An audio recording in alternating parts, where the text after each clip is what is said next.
There's a couple on there in vocab that are a little bit weird and you really need to commit to memory because they show up a lot. One is oida.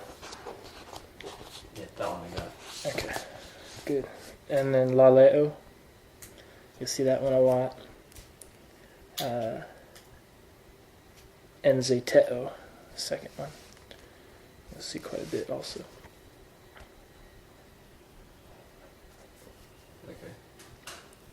Well, for the sake of time. Yeah. And I can grade it fully. And actually, if you want to hang on to it while we go over the review, you can check yourself on the contract verbs. You must think.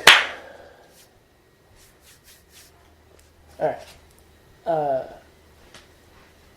Last week we went over contract verbs and did a lot of translations and stuff. Review. Okay, so for contract verbs, you know the basic concept, right? Of what's going on. You got a stem of a verb that ends in a vowel. And so when that runs into the connecting vowel, it causes funkiness to occur. The contraction is two verbs that don't sit well next to each other, and so they change in order to accommodate the ending that's being attached to them. This is the chart. So the lexical form that you'll learn for these words. So for agapao is the word that you memorize. That's the word that'll show up on your vocabulary stems, but you'll never actually use the word agapao. That's just to remind yourself that this is a contract verb. The actual first person singular would be agapo, I love. But when you're looking it up in a dictionary, you look up agapao because it's a contract verb. You got that stem vowel, the alpha, in there. Same with poieo. Never shows up in speech as poieo. It'll just show up as poio. What is poio? I do, I make. But if you're looking it up in the dictionary, it's poieo. And so what these columns do is show you what's happening without the contraction taking place. Is eo, the runs into the iota, and then it disappears. Shortens to. Same with poies, double epsilon, shortens to one epsilon instead of two.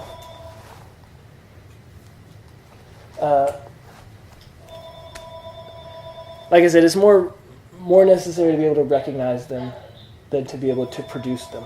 So, most of these you don't have any trouble recognizing. They look just like their regular present tense stems. The ones that might trip you up are usually second and third person singular. The epsilon iota runs into things that contract weird sometimes. So, for example, agapa with the iota subscript. You look at that initially, and if you don't know that it's being used as a verb and that the noun would be an eta instead of an alpha, then you might think, oh, that's a noun, that's a dative noun, but it's not, because alpha is the verb stem ending, right? So stuff like that. Play Roy. Again, if you don't know your vocab, you might get tricked into thinking that that's a noun. It's a nominative plural noun, but it's not. It's a verb. So vocab becomes more important with contract verbs. But I think you understand the concept, though, right? Yeah. You can recognize them for the most part. Yeah. You might get caught off guard once in a while, and it's just practice at that point. Did you do any of the parsing and translations and stuff? I didn't do any of the translations. Okay. Well, we'll do the parsing. And actually, I picked out some parsing to do. The ones that I want to do. So, we'll go ahead and show the ones that we're not going to do. So, the number one, la lumen.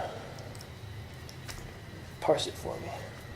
So let's see.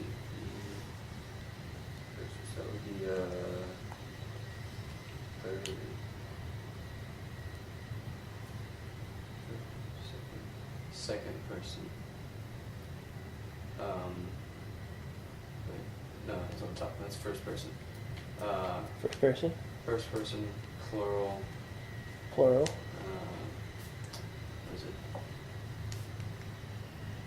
Tense would be. That is.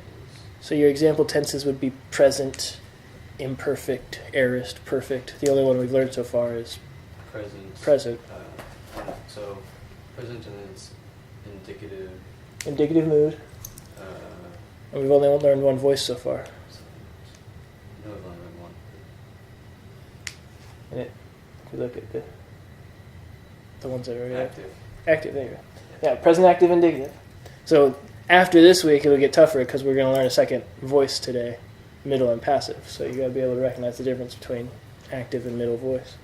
But yeah, so first person plural, present, active, indicative, from laleo, which means I speak, I say.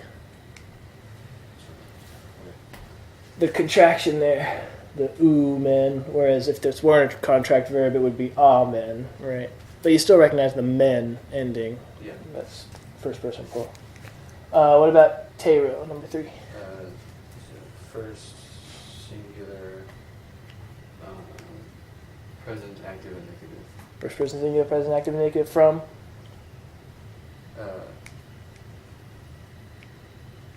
Tero.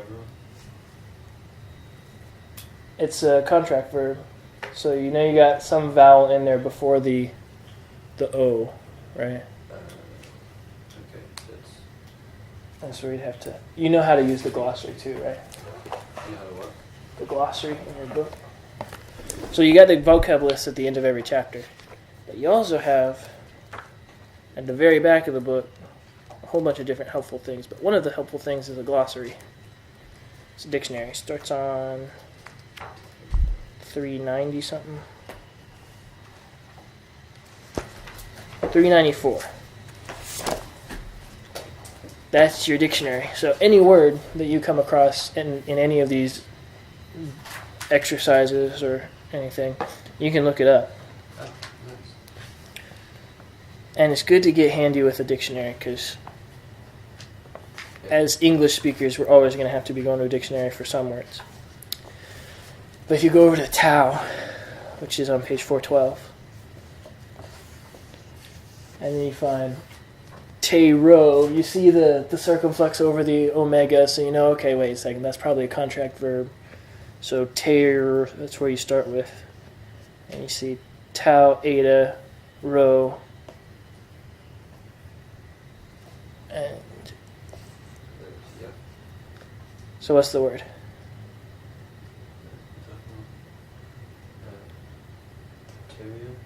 Tereo, meaning I keep or guard. I keep or guard. Oop, and I forgot. I keep or guard. Right. 'Cause Tereo. I found the dictionary of his online. So Oh, okay. That's how you've been. That's what I've been usually using. That works too. And this is a little bit easier because I was like, wait for it to load. Half the time the internet takes like 2 years. So. Yeah. What about number 4? Okay, that's second person, plural, present active, indicative. Second person plural, present active indicative from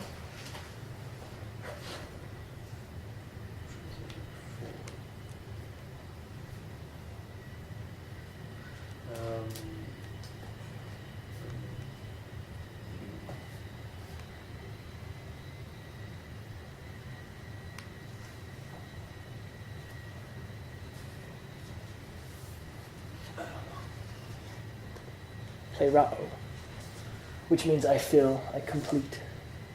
Playrao is an interesting word. It don't have a real good equivalent in English, so I fulfill, I complete is kind of what it means, but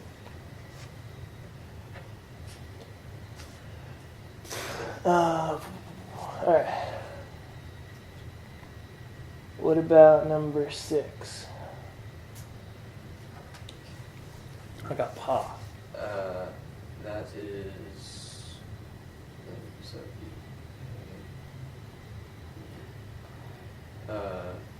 Third person singular.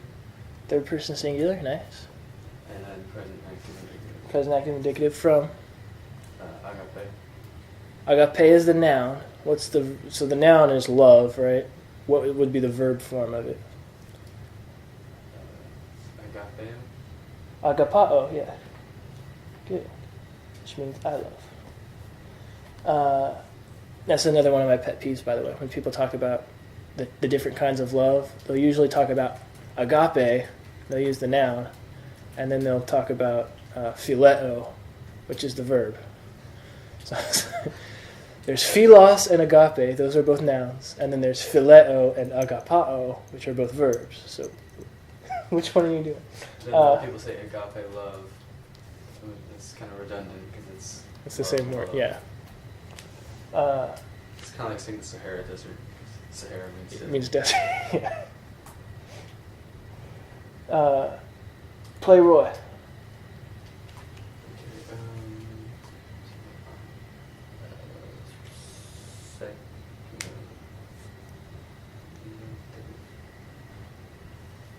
Yeah, the second.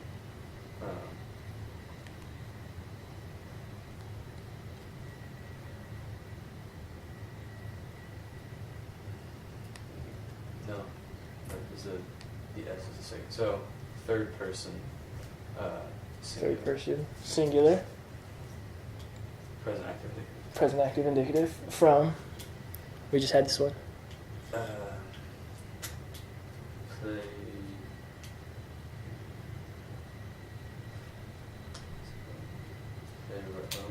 Playrao, which means I feel, I complete, or I fulfill. I think fulfill is actually the best English equivalent. Daimonia. Okay.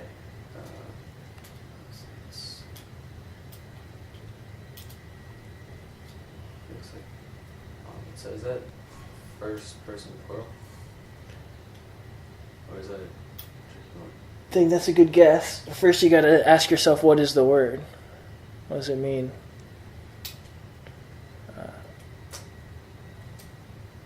I'll give you a clue as to why it'll trip you up. Is this a noun or a verb? It's a what? Is this a noun or a verb? That would probably be a noun. Yeah. You threw in the noun just to make sure to keep you on your toes. Okay, so now you know it's a noun. How would you be parsing it? That's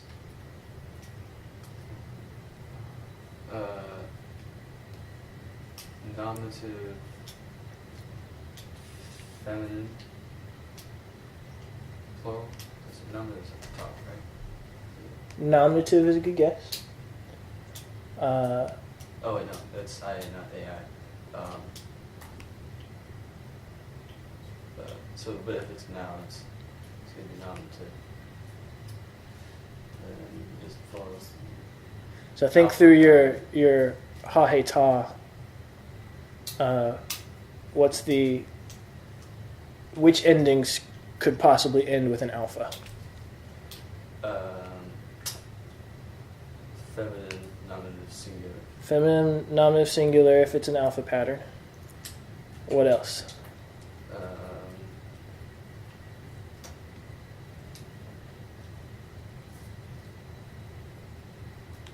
Could be accusative plural. Could be accusative plural. What gender? Neuter. Neuter. Or it could be, if it can be accusative plural and neuter, it can also be nominative plural and neuter because they have the same ending, right? Yeah. So those are your three options, and then you have to know the vocab to tell which one it is. I'll let you know what the word it comes from is. Daimonion. So if you know that, daimonion is the noun. Omicron nu is the ending. Nominative singular. Be nominative plural. It's a neuter. Daimonion, right? think of ergon as your pattern noun. Ergon is your pattern noun for nominatives, right? So, hahe ta ergon. It'll be either nominative or accusative plural, Okay. Yeah. because you don't have a context to tell if it's the nominative or the accusative. Okay. Neuter because the word is neuter. Daimonion is a neuter noun. Gender doesn't change. And then, since it's not a verb, it doesn't have a voice or a mood. I can see why that word means demon. Yeah. Yeah, which means demon. Once you know it, you say, oh, okay, I'll remember that now. Yeah, that's a nice tricky one for you. Let's do a couple of translations, and then we'll get into a little bit behind. Let's do number 4. That's a good one. There's epsilon. 2, 3, 4. All right. Sound it out for me. That's ha. We're on number 4, right? Yeah. Okay. It's ha. Ha.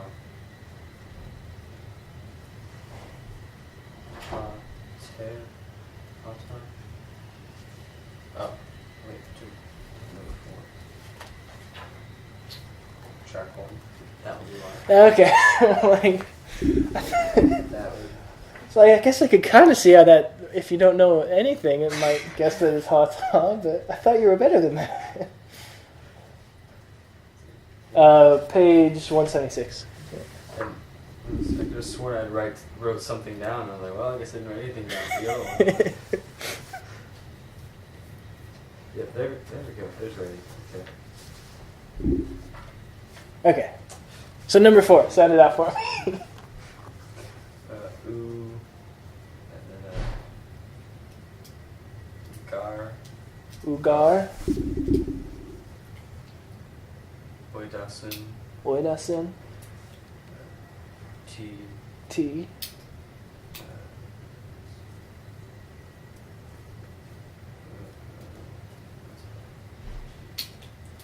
Poyusin. poyusin. Nice. Very well done. Ugar oidasin ti poyusin. All right. Couple of things. For you start out. Do you have a nominative? See a noun in the nominative anywhere? Let's see. No, let's see. No noun in the nominative. We got oo, which means negation, right? Gar is one of those words that shows up as the second word, but it always translated as the first word. I forget what there's a technical term for that. But do you know what gar means? No. You can see that all over the place, so that's one that you just gotta have right at the top. It means for, or therefore. All right, so I gave you those 2. You do the rest. Okay. Let's see. Since you don't have a noun in the nominative, where's your subject? It is in the. It's not verb predicate. It's in the verb, yeah. No, verb. Okay. So it's in the verb. You got 2 verbs here. Do they have the same parsing? Yes. Yeah. Yeah, they do. So they're both probably referring to the subject. What is the parsing? It is first person plural. First person plural would be the we, right? So the ending would be men. Okay. So remember, luo, lues, lue, luamen, luete, lu, You see, okay. luusin. Okay, So I don't know about that. So third person plural. third person plural, which, so the subject is They. yeah. Okay, so for they, what's the first verb mean?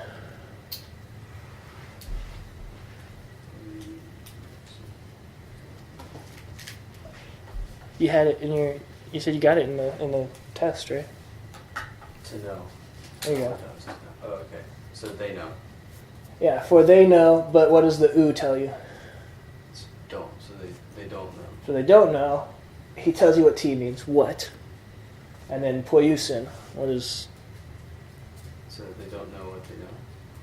Or no, that's probably not they know. Let's see. You said Christ. Yes. They know not what they're doing. Christ does say this. This is one of your pattern verbs for... Granted, I don't give you a translation in there, but... Poieo. You want to look it up? Let's see if I can beat you. Not that I need to look it up.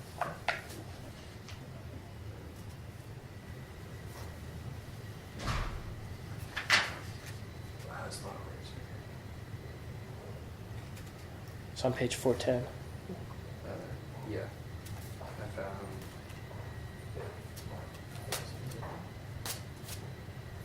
Oh yeah. So I do. Yeah, okay. So then third person plural would be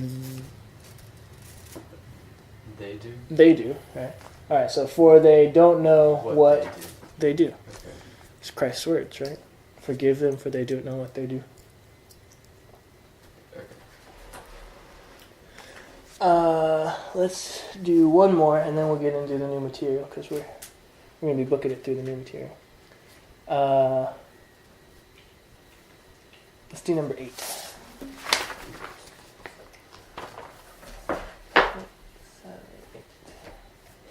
Should be a pretty good one. This is a nice one for recognizing names. All right. So, the guy. Yeah, legay. Toe. That's a name. Yeah.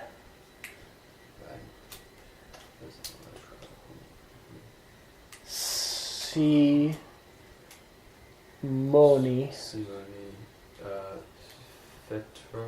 Petro. Who would you guess that is? Simone. Peter. So Simon Peter. Simoni Petro. Yeah, Simon Peter. Jesus. Ha Jesus. And let's see. Simone. Same over here, right? Simone.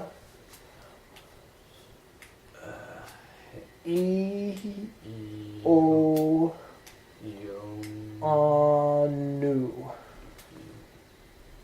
That's a complicated name. Yeah. Ioannu, which is John. That's your name. That's how you write your name in Greek. Okay. What's the last part? Agaphas. Or agaphas. Pas. There you go. And me. Me. Alright. Lege to Simoni Petro ha Jesus. Simon Ioannu. Agapas me. Alright, so let's start with the first, up until the first punctuation mark. I'll let you know that's a chunk, okay? You got a noun and a nominative anywhere. Let's see. That's a subscript. This might trip you up. Is it Jesus? Yes. How do you know that's in the nominative? The article. Article clues you in. Otherwise, you might think that that's a plural accusative. But since you know ha Jesus, that's a name. Noun and nominative. Good. So Jesus is a subject. So the Jesus.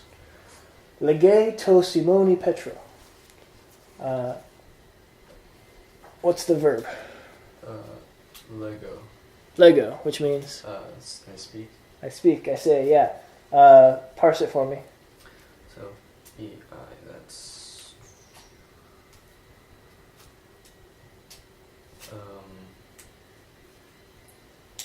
I always just luo lues lue, luame lue te luisi. Okay, luo lues lue. Okay, third one. That's a verb. So that would be second person, not single. Luo lues lue. Third person. Third person. Singular. Singular. So that would be we. That'd be first person plural. they speak. That'd be third person plural. That's the singular. So Well, it's what's the subject?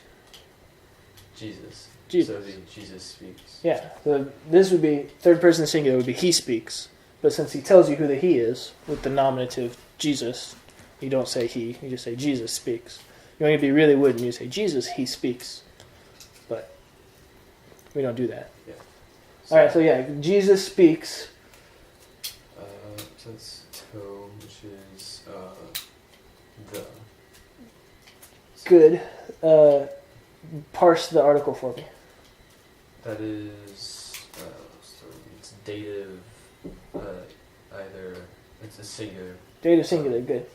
It's either masculine or neuter. Either masculine or neuter. I'll give you a hint. Nouns or names are always treated as a unit. So this whole name, Simone Petro, is all in the dative singular then. So what's your translation words for dative singulars? Is it with?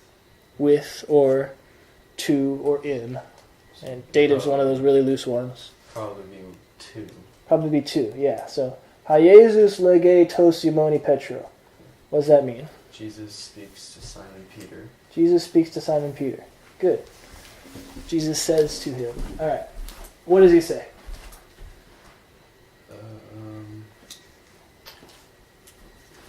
Simon John. Simon, John, and then this is where you got to know. This is just something you kind of know. Ioannou.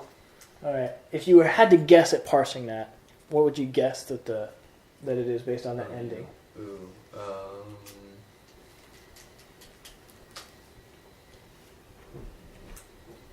So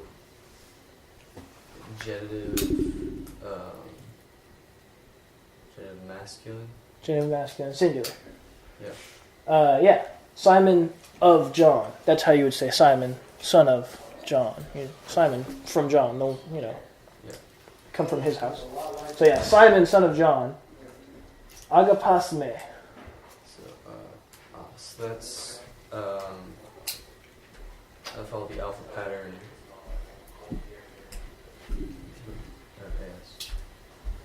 It's a good guess. That's where you got to know your vocab, right? But that's a verb, not a noun. That's a verb. Yeah. Yes, that's second person singular. Second person singular. Good. So And me. so it'd be you love Yeah. You love. What's me? me. Me. And then that's a question mark, right? So. So it would be do you love me? Do you love me? Yeah, you kind of supply the do for English speakers. So yeah, Simon, son of John, do you love me? So yeah, this is Jesus says to Simon Peter, Simon, son of John, do you love me? Nicely done.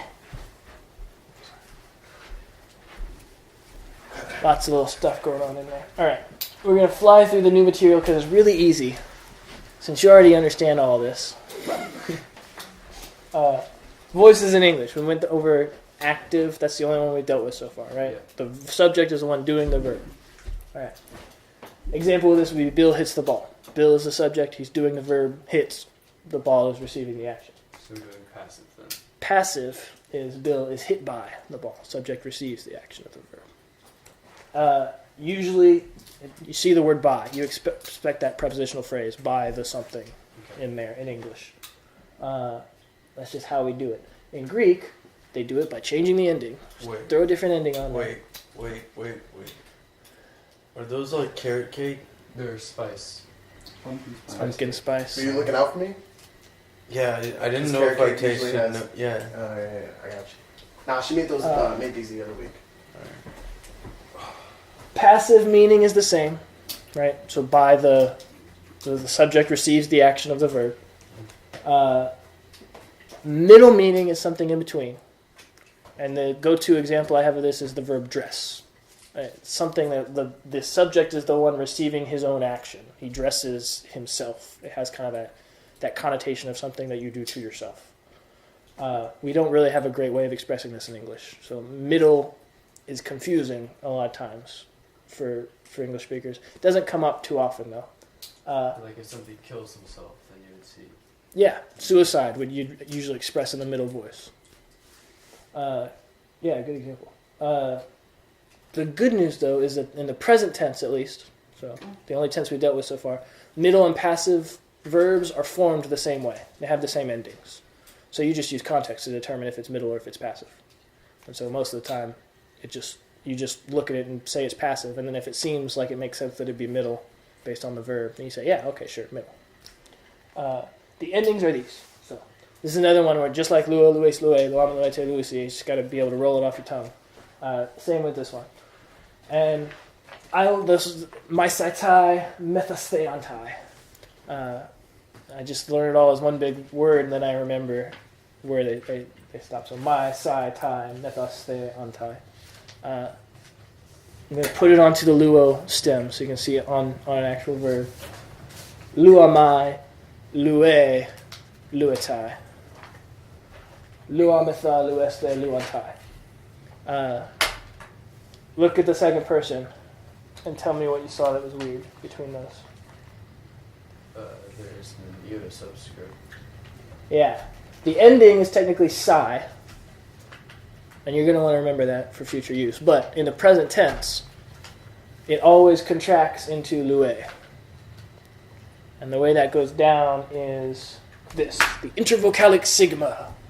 Big, long words. And all it means is sigma that's in between two vowels. Intervocalic sigma. So see how this breaks down. The ending psi will always be connected to a connecting vowel, either epsilon or omicron. Or actually, it'll always be connected to epsilon because it's second person. So, luesi, that yields es-a. And Greek doesn't like that. Sigma doesn't like being in between those two vowels. So the sigma drops out, which leaves you with luei, and then you got... Which also doesn't happen. Also doesn't happen, so you got contraction.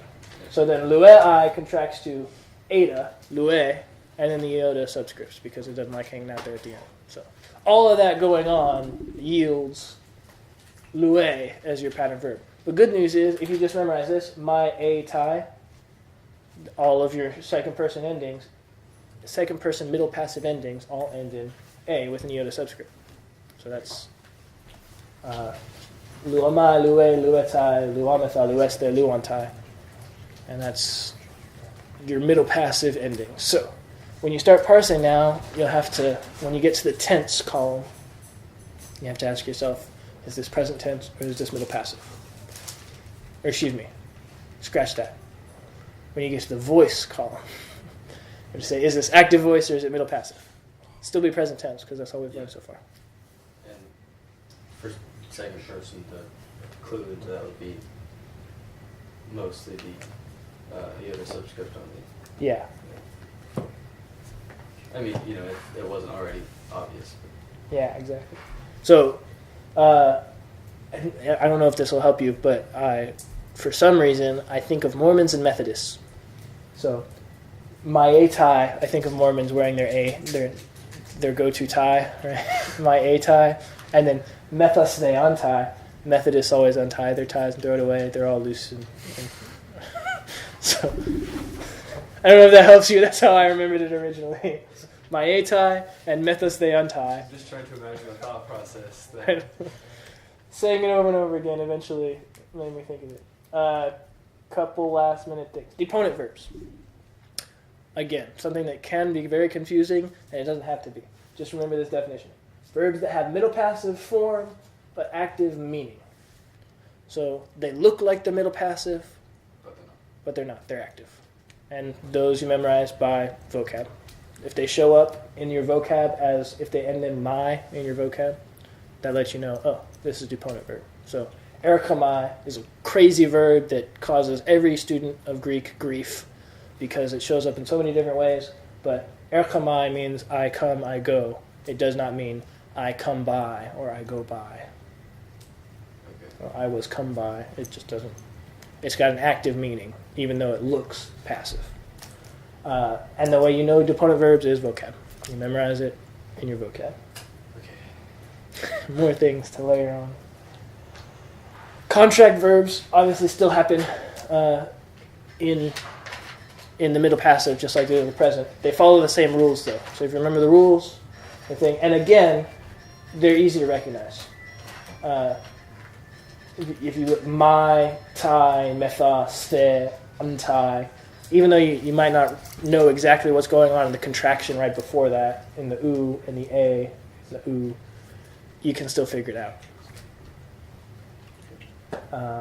So again, being able to recognize them is more important than being able to produce them. That was really fast. But you all right with it? Yeah. Yeah. Got it. So you know two different voice forms now, active and middle passive. It helps that the verbs have It threw me off. the same endings. Yeah. So you start to recognize what's happening in the middle. You're good. Unfortunately, there's so many ways that can happen. Yeah. Next week, I'm going to bring you the full verb paradigm chart so you can get a glance as to Okay. what it all looks like. Did you say there's like 100? Yeah, there's like 130 different ways you can form any verb. It's fun. You didn't know you could write the word luo in so many different ways to mean something minutely different. Vocab is follow syllabus. Okay. In particular, if you read, he does a good job of clarifying middle and passive and distinct them from active. You got to get those straight in your mind, what the different meanings are. Otherwise, they'll trip you up down the road. But that's it.